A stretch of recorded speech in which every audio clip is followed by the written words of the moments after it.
What is going on, everyone? My name is Andy. Welcome back to another FPL video. In this one I'm going to take a look at the best midfielders. We're going to continue the series where we take a look at every single price point. If you have been enjoying them and all the other pre-season content, make sure to give the video a like, hit that subscribe button if you haven't done so already. And if you want to get your team rated for free, you can use the My Team tool on Fantasy Football Hub. Links in the description below. So let's start off with the two most expensive midfielders. You've got Salah at 12.5 million and De Bruyne at 10.5 million. And when I'm discussing options, there's always two things that I'm considering. One, are they just a good FPL player in isolation? And then two, how do they fit into overall strategy and how people are setting up their squads? And I think both of these players are great in isolation. I'm just not sure they fit in that well in game week 1. So let's start off with Salah. He's 12.5 million. For the previous 6 seasons, we'd absolutely have him in our squads for that price because there hasn't really been another player like him. But obviously this year, we've got Haaland who's coming at 14 million. So it's much more difficult to fit Salah in.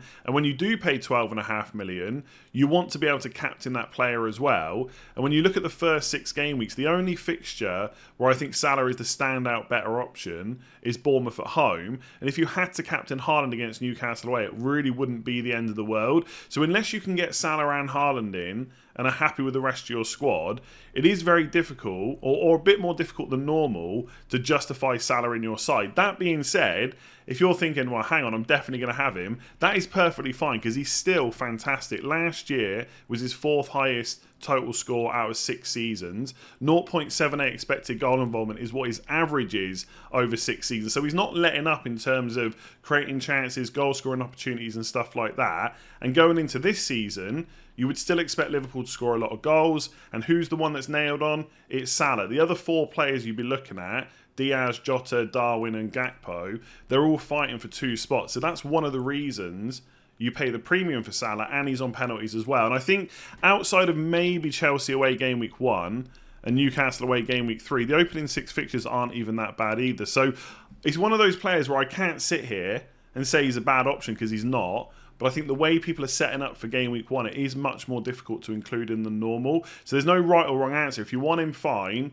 But I think it is a chance that I'll start the season without him. I still need to think about that a little bit more. With De Bruyne, similar situation in that the fixtures are fantastic, but he's 1.5 million more than the likes of Rashford and Son, and I think that money can go quite a long way. Also, it's worth saying at this point in pre-season, he could be injured for the start of the year. So obviously if he is injured, no one's going to include him. If he is fit for game week 1, he should be pretty much nailed. I know obviously he had issues towards the end of last year, but there's no cup competition or European competitions either. And if you do have the extra money, he would be a massive differential for 6 game weeks where Man City do have incredible fixtures. So again, I think for most people, the way they're setting their squads up, it's difficult to find a space for De Bruyne. But if he was fully fit for game week 1, massive differential, especially with those fixtures. So we've got 2 £9 million midfielders this season, Rashford and Son. Both can be considered for game week 1. If I had to lean towards picking one over the other, I probably would just about go for Marcus Rashford. You look at those expected goal involvement numbers from last season, Rashford's at 0.77 per 90 minutes versus Son at 0.55. I think Man United's fixtures are slightly better as well. They both have to play Arsenal away and Burnley away in the opening 6 matches, but Man United have got 3 home games outside of that versus Spurs' 2, and I just think Man United are a little bit more settled right now. Erik ten Hag's been there for a whole season. He's going into his 2nd year now. All the players know how he wants to set up, how they're going to play. I don't think that's going to change too much this year, whereas for Spurs, they're playing a wing-back system last year, back 4 now, new manager in Postecoglou, few new personnel to come in as well. I'm sure some of the members of the squad that didn't play much last year, they might have a chance to come in as well. So I just think for Spurs there's a lot more changes and there might be a period where they have to adapt.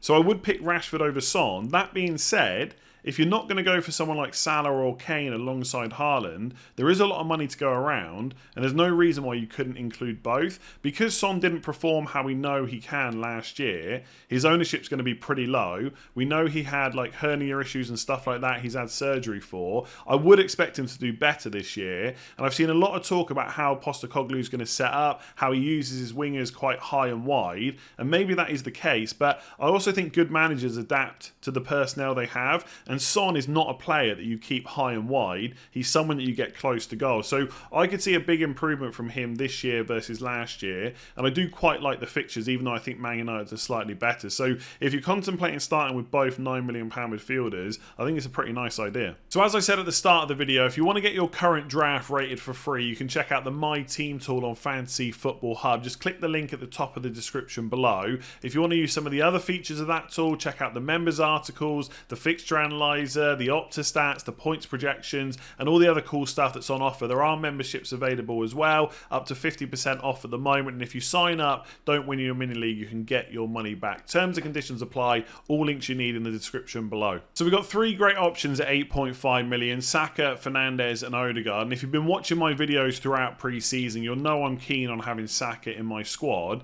Interestingly, when you look at the expected goal involvement numbers, Saka's at 0.46, Fernandes is 0.72, and Odegaard is 0.53. So why do I have Saka at the top? There's a few reasons. Versus Odegaard, obviously Saka's on penalties, Odegaard isn't. I also think Saka's minutes are just as good, if not slightly better. And also, if I'm predicting one of those two players to do better this season, and one to maybe do slightly worse, I'm going to put Saka as the one to improve. I think Odegaard, for what it's worth, is still a fantastic option at that price. But I just think if there's going to be a slight drop-off in terms of goals and assists, I'd probably say it's going to be him rather than Saka. So between those two, I definitely put Saka ahead. And then with Fernandes, his underlying numbers are fantastic. He's also nailed on great minutes penalties. But I just think Arsenal's fixtures are slightly better. There are some question marks, I know, that with Mason Mount in the team, will there be times when Fernandes drops a little bit deeper? Because Mason Mount could play further forward. I'm not really too concerned about that. I think Fernandes' position in the team is pretty settled,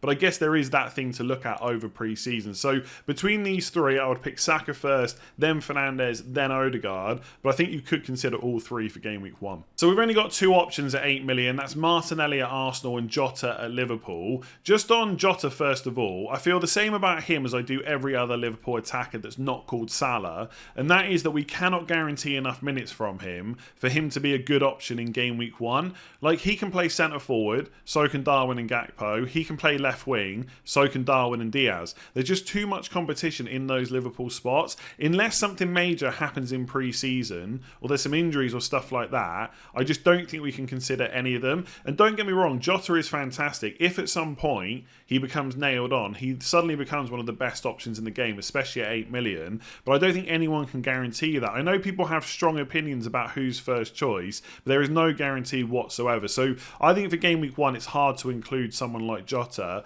With Martinelli, I want to confirm my stance on him, because I think some people are under the impression that I think it's likely he's going to get benched, and I don't really think that whatsoever. I would expect the Arsenal front three, most of the time, to be Martinelli, Jesus and Saka. All I'm saying is, as good as it is that Martinelli has 0.66 expected goal involvement per 90, which is higher than Saka, higher than Odegaard, I do think he's more susceptible to being substituted for someone like Trossard. So I don't know how high his minutes are going to be. I think on average last year in the league, he played about 78 minutes. I could see that dropping this year per appearance. He might still be a fantastic option for the first few game weeks, especially for those of you that want to play with triple Arsenal attack. Because I think you'd probably go Saka, Jesus, and one other midfielder. So why not get the one for 0.5 million less? But if you're going to go for just one midfielder for Arsenal, I think it's got to be Saka. And the reason that I like Jesus so much is because he takes up a forward spot, whereas in midfield there's so many other options we can consider. So I don't think that Martinelli is a bad option. I don't think he's going to get benched multiple times in the first 6 game weeks. I just think although his underlying numbers are a little bit better than everyone else in that team, his minutes are probably not going to be quite as good, especially when everyone is fully fit. If Trossard's not fit to start the season, totally different conversation. You'd probably see him in my game week 1 squad, but right now I'm not quite as sure about him as others are. So there's quite a few interesting options at 7.5 million. The top 3 that I've picked out are Maddison, Grealish and Foden. We'll talk about the rest in a minute. The reason I got Maddison at the top is mostly because of minutes. I just think when he's fully fit, he's going to be pretty much nailed to start every single game for Spurs. And at 0.56 expected goal involvement per 90 is quite comparable to Grealish 0.55 and Foden 0.62. Fixture-wise, Spurs' games aren't quite as good as Man City's opening 6, but obviously, like I've said, with Maddison, you got no concerns whatsoever about whether or not he's going to be on that team sheet. I think a lot of people have already talked about how he's probably going to be an attacking 8 under Postecoglou, so still have that chance to be creative for the likes of Kane and Son, but hopefully also get involved with the goals, and he should take over a lot of set pieces as well. Ultimately, he's going to be surrounded by better players than he was at Leicester, and I think we should probably expect a little bit of improvement in terms of his output. So lots to be excited about with him, and he's 1.5 million less than Son. I just think 7.5 is like that weird price point where if people have a bit of money, they'll happily upgrade to an 8.5, and also there's lots of good options at 6.5. So I don't know if everyone has a slot for a 7.5 million player, but if they do, there's definitely nothing wrong with Maddison whatsoever. I think Grealish right now is also a player that you would say probably no issues with minutes. He seems to have that left wing spot kind of nailed down last year. They don't have too many other players that play that role either. Like Foden could play there, but Grealish was definitely ahead of him last year. I think fixture wise, you would give it to Grealish over Maddison, but I just think when you add in set pieces and stuff like that, later on, no kind of European games or anything like that for Spurs either, I probably would just have Maddison slightly ahead of Grealish. I don't know what it is about Grealish. Hardly anyone's talking about him. His numbers are pretty good. He plays in a team that are going to score a ridiculous amount of goals, and there's still something that says to me he's not quite right for my FPL team. There's slightly better options I could have instead, but maybe that is a little bit unfair. Let me know what you think in the comments below. What I would say about Foden, if his minutes are looking good at the start of the season, he easily goes to the top of the list for 7.5 million players. And I think a lot of people are expecting that to happen. If De Bruyne is injured and obviously Mahrez goes, then Bernardo Silva probably plays on the right, Foden probably plays through the middle, and how many games he plays will probably depend on what happens to other players. So I think there is a chance that Foden does become the number one 7.5 at the start of the season. But if all those things don't happen, I probably would just look at going for Maddison instead. I just think, even though the numbers aren't that different between Grealish or Foden, you just have that bit more confidence that in front of goal, Foden's going to do a little bit better. I just think that's what it is. It's not just a numbers thing. It's from a watching games thing as well. Looking at the other 7.5 million players, Havertz, we really need to see what his role is going to be in that Arsenal team. Is he going to be nailed on to play every single week? Is he going to be in a attacking role where he's going to be involved with the goals and stuff like that? Obviously, he's not going to play as a defensive midfielder. I completely get that, but I think we need to see exactly how it's going to work. Luis Diaz, exactly the same as Jota, just wouldn't be happy with his minutes. Mahrez is probably going to leave, and that is the only other 7.5. So I must admit, I'm not that enamoured by the £7 million midfielders. I just think for 0.5 million more, you get someone a bit more interesting, and for 0.5 million less, you arguably get an all-round better FPL option for the first 6 game weeks. If you are going to spend 7 million, Raheem Sterling is probably the player that I would go for. I think at 28 or 29 years old, he's definitely not past his peak. Even though Chelsea weren't great last year, he still put up 0.57 expected goal involvement per 90. You do have to go back a few seasons now, but 3 times he's put up 200 plus points. There is a very good and a very experienced player there who I think will be first choice for that left wing position. They've got Pochettino in charge. We should expect some improvement. How quickly that happens will remain to be seen, but they have got that fixture turn in game week 3. So I think there's quite a bit to be excited about there if you want to spend 7 million. I just think he's a better option than anyone else you could go for. Like Bowen, for example, 0.41 expected goal involvement per 90 is a lot lower, although his minutes are fantastic. He basically starts every game that he's fit. You could also point and say, well, hang on, this is a guy that got 200 points, not last year, but the year before. That is true, but his goal threat did drop last season, and a lot of those points where he got 200 came from fantasy assists, which aren't necessarily repeatable. What I mean by that is, De Bruyne, Fernandes, they create a lot of chances. They get quite a few assists. With Bowen, it was stuff like handballs from crosses that he was getting assists for. Not all of them, of course, but some of them were from that. So I'm not sure he's going to get to 200 plus again. But because he plays all the time, he's always going to be someone we should consider. But in the first 6 game weeks, West Ham have got Chelsea at home, Brighton away, Man City at home, Liverpool. I just think when you look at that fixture run, you'd be better off taking the gamble with Chelsea and Sterling instead. Then you got Kulusevski. I'm not actually sure he should have been third on this list. Maybe it should have been someone like Antony and Man United instead. Kulusevski's numbers last year were pretty poor. I suspect, like Son, he will improve this year, and the fixtures are okay. But for 0.5 million more, you can get Maddison, and I just think he's going to be an all-round better option than Kulusevski. Just looking at the other options really quickly, Trossard definitely not nailed on. I wouldn't look at him. Szoboszlai, I guess we can see in pre-season how he kind of sets up in that Liverpool team. But I think even though they've sold quite a few players, there is still a bit of competition with those midfield slots. So I don't know if he's going to play every single game. So that would maybe worry me. I know he's good at set pieces, but so is obviously Trent Alexander-Arnold. And Salah is going to keep penalties as well, you would imagine. Mason Mount, possibly, if, you know, over a course of a bunch of games, Fernandes is always playing deeper and Mount's always playing more advanced, he could be an option. But I think Fernandes is going to play in that attacking kind of number 10 role quite a lot. So I'm not quite convinced by Mount straight away, but pre-season might change our mind. I've just mentioned Antony. He's pretty much nailed on. Underlying numbers are okay. Not always the greatest in front of goal, but probably ahead of Kulusevski. Sancho definitely not nailed. The other player that I will mention is Richarlison. If Kane does leave and goes to Bayern Munich, which there is a lot of chat about, mostly from Bayern Munich, it has to be said, but let's say he does go, then you would imagine that Son and Richarlison, one of them will play through the middle and one of them will play left wing. All of a sudden, Richarlison at 7 million becomes an option. So definitely not one now, but if Kane leaves, watch this space. So as you probably know, I love the 6.5 million midfielders this season, and my top three are Mbeumo, Mitoma and March. The reason I've got the Brentford man as number one is because I think he's absolutely nailed for starts, great for minutes as well. Obviously, Brentford could dip into the transfer market and buy another forward or two, in which case we'll have this conversation again, but I'd be very surprised if he's not first choice for Brentford next season. With Tony suspended, he should also be on penalties as well. And when I look at those fixtures, I think the opening 6 game weeks, maybe even the opening 8 or 9, are just slightly better for Brentford. And longer term, they don't have any European matches and stuff like that to contend with. It is very close though. If you turned around to me and said,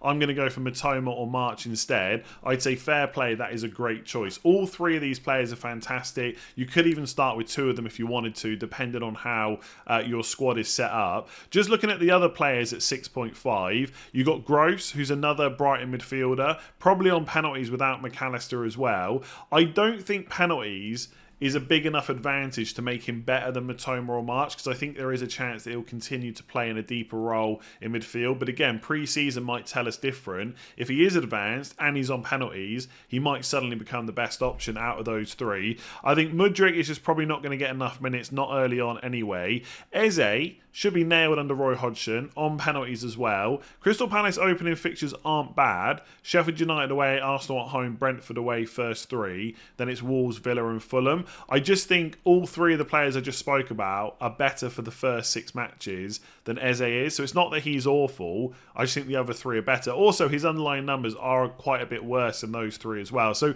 I don't think there's any reason to start with him ahead of those 3 I mentioned, that I've mentioned quite a lot now. And then you got Bernardo Silva and Man City. I just think there's better ways to fill your Man City spots. If Mahrez goes and they don't buy another player to play right wing, then suddenly you've only really got Bernardo or Foden as the main 2. So that might make Bernardo Silva a little bit better, but right now he's not someone I'm considering. And I just don't know if Almiron's going to be nailed on, because, you know, if Wilson plays through the middle and maybe Isak plays on the left or Joelinton or someone like that, they've still got quite a few options that can play on the right as well. Almiron, Murphy, maybe even Gordon as well. So Almiron had that spell last year where he was fantastic. I don't think we're going to be going for him in game week 1. So there are a lot of options for 6 million, but the problem for me is the drop-off in FPL quality from the 6.5s is pretty huge. I can't think of any £6 million midfielder that I would want in my squad. Take Gibbs-White, for example, that a few people have been talking about. I get that he's nailed on for Forest and he's probably got penalties now, but those underlying numbers are really poor. 0.36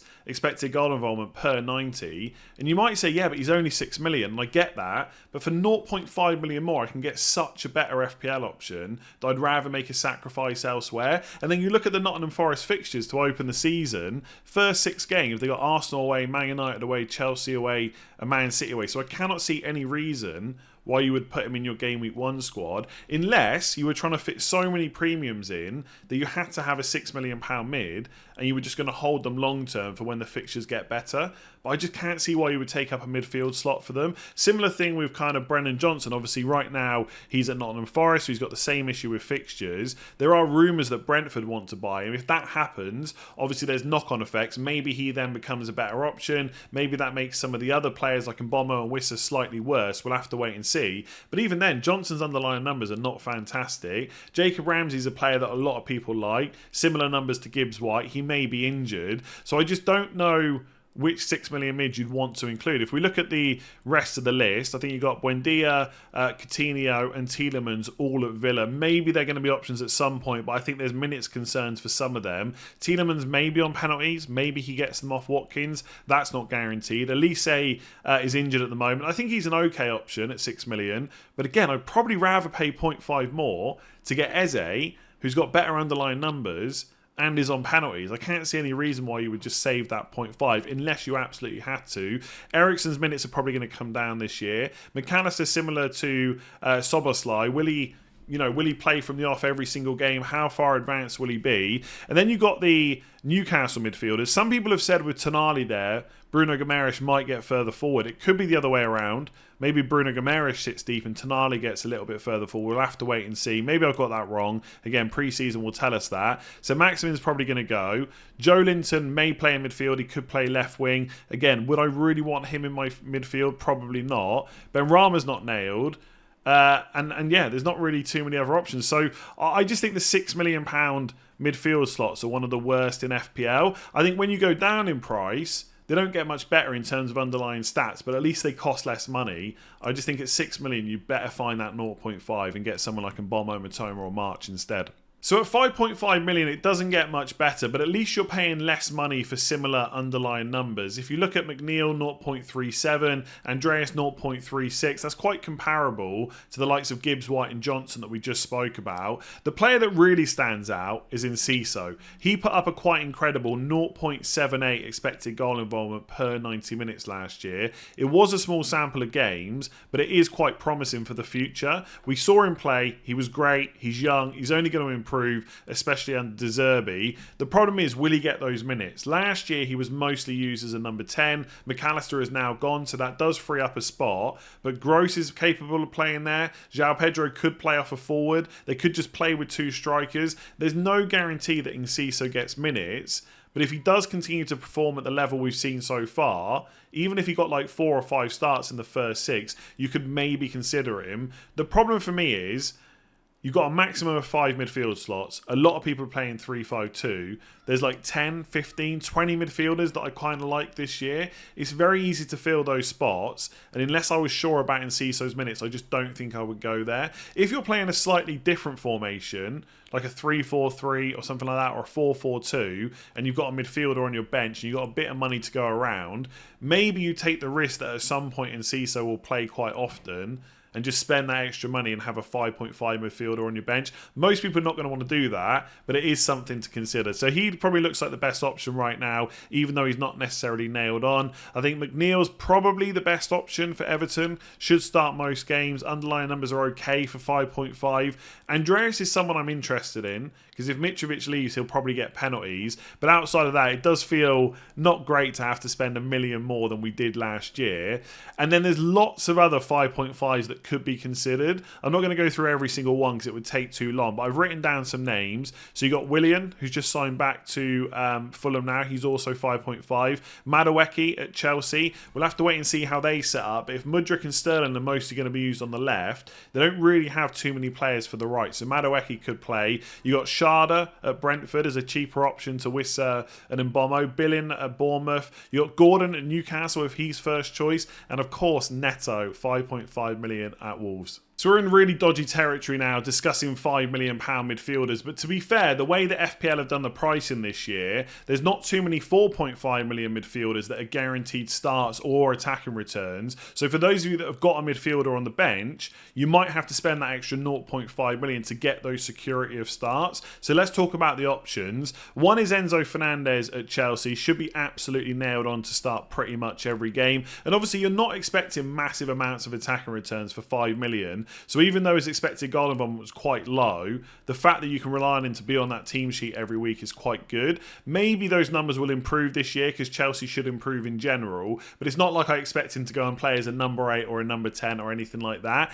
The downside to Enzo Fernandez is he takes up a Chelsea spot. And I know what you're thinking right now. I don't want any Chelsea players, fair enough. But at some point, if they do hit the ground running, with that fixture turn in game week 3, with the options like Kepa, 4.5 million centre-backs, James, Chilwell and Kunku, Nicholas Jackson, you might want 3 Chelsea players at some point. And I don't think Enzo Fernandez is so good that I would want to block that opportunity to have those 3 if needed. If you're sure you're not going to do that, then obviously consider him if you need a £5 million midfielder. Sarabia put up really good underlying numbers last year, thanks to FPL Kiwi on Twitter for pointing out that he was only 5 million this year. 0.34 expected goal involvement per 90. The only problem there is, will he get enough minutes? I'm not convinced he's going to be nailed on for Wolves, but if in pre-season it looks like he will be, he's probably one of the best, if not the best, £5 million option.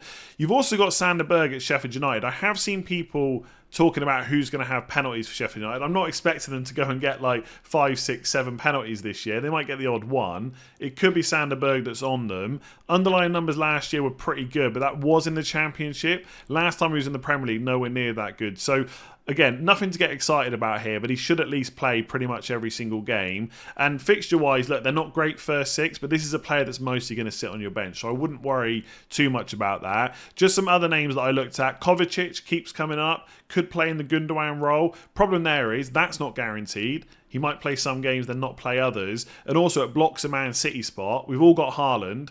As soon as another attacker or a defender looks nailed on, we're all going to want them. So I just don't think I would put Kovacic in my team for that point of view. Brownhill at Burnley, although those of you that have played FPL for a while will know that he was 4.5 in previous seasons. So it doesn't feel great to have to spend 5, but he should be nailed on. Did get quite a few goals and assists last year, but again, that was in the Championship. This is another step up this time. So in terms of minutes, he's probably quite comparable to someone like Sander Berge, so you could look at him as well if you want a kind of newly promoted player instead. And Bournemouth, who have now got a new manager making some new signings, someone like Kluivert is also 5 million. So again, we can get an idea in pre-season where he's going to play and if he's nailed and stuff like that. But he could also be I was going to say exciting then. That is definitely the wrong word. He could just be an option. Even if Bournemouth's opening fixtures aren't great, again, it doesn't matter. This player should mostly be on your bench anyway. So usually at 4.5 million, we have a few guaranteed players that won't necessarily get us attacking returns, but will get us minutes. So if they have to come off the bench, they can get you those 2 or 3 points. This year, there's hardly any options, but we should have at least one, and that is Nakamba, who's currently an Aston Villa player, but last year he was on loan at Luton, and it does look like he's going to sign for them this season. If he does, he should be nailed on. Not going to get you many attacker returns, but should hopefully get you those 2 or 3 points if he does sub on. And given that he's mostly going to be on the bench anyway, I wouldn't worry about the fact that Luton blank in game week 2. I've put Luton's fixtures next to him. Outside of that, I don't think there's any players right now that we can say are definitely going to get minutes. There's a few players that people are talking about. One is Ndombele. What if he gets that attacking 8 role for Spurs? He would be an absolute bargain. But again, that is not a guarantee. Maddison's going to fill one of those roles, and then someone like Skip could play there. Bentancur's not an option right now because he's injured, but there are quite a few players that could play in that role for Spurs. So it'd be great if Ndombele is nailed on, then I probably would put him in my team if I was playing a 3-4-3 or a 4-4-2. But we definitely need to see more in pre-season. And then someone like McAtee, a lot of people are saying he could go back to Sheffield United. I think he was on loan there last year from Man City. So we'll have to keep an eye on stuff like that in pre-season. But right now, Nakamba looks our best bet for the 4.5 million midfielders. Let me know if any of these players on this list that I've spoken about are going in your team. Is there anyone I've missed that I should have included? Leave me a comment below. Give the video a like if you enjoyed it. Hit subscribe if you haven't already. And make sure to check out Fantasy Football Hub. Links in the description below.